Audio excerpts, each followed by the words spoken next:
Happy Tuesday. I am so glad that you're here. Did you have a good Thanksgiving last week? We had a great weekend, and I am so thankful for that extra time that we had as a family that we could push away from work and just kind of enjoy being together.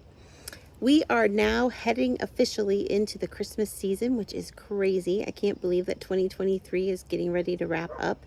And today I want to revisit what we talked about a little bit in October, and that is giving God our best yes and being the best version of ourselves that we can be because of the boundaries that we have, and making sure that we are okay with disappointing people as long as we are pleasing God.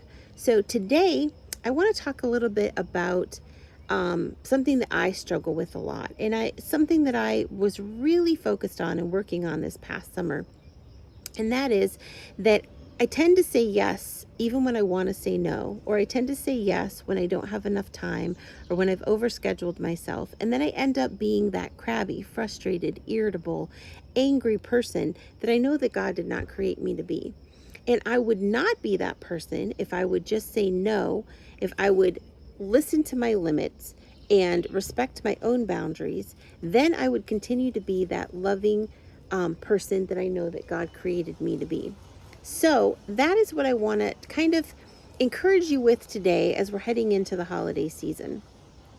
What are some things that you normally would say yes to, but that would leave you overwhelmed, anxious, frustrated, tired, and angry? Are those things that you can put aside, or that you can delegate to somebody else, or that you can just say, I'm going to pass on those this year, and instead I'm going to focus on 2 or 3 things that I can do well, 2 or 3 things that will fill me up instead of empty me out, 2 or 3 things that will put my focus more on Christ and the real meaning of Christmas instead of keeping up with the Joneses or doing what I think I have to do because we've done it every year. Are there traditions that you can trade out a little bit, or traditions that you can tweak a little bit to make your life more calm, more peaceful, more full of joy, more full of love?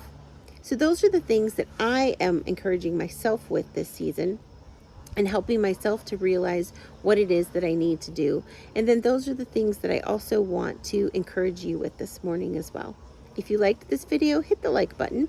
If you would subscribe and share it with others, I would really appreciate it. And please comment below on the things that you're going to do this year to make it so that you can stay the best self that you are, the self that God created you to be, instead of the tired, frazzled, harried, chaotic, frustrated self that I tend to become when I overschedule, overcommit, and say yes when I really need to say no. Head on over to my website if you would like, and you can check out the different things that are over there. And once again, I will talk about Simone, who is the overstressed, overharried, overfrazzled person that sometimes I used to tend to be, and sometimes I still can be. So if you liked a good read, if you want to spend some of your Christmas time or your time before the holidays sitting and just relaxing, pick up a fiction book. It's got biblical principles woven in, but yet it's fun and deep and happy and sad, and you'll just have to let me know what you think of it. Have a great rest of your Tuesday, and I will talk to you next week.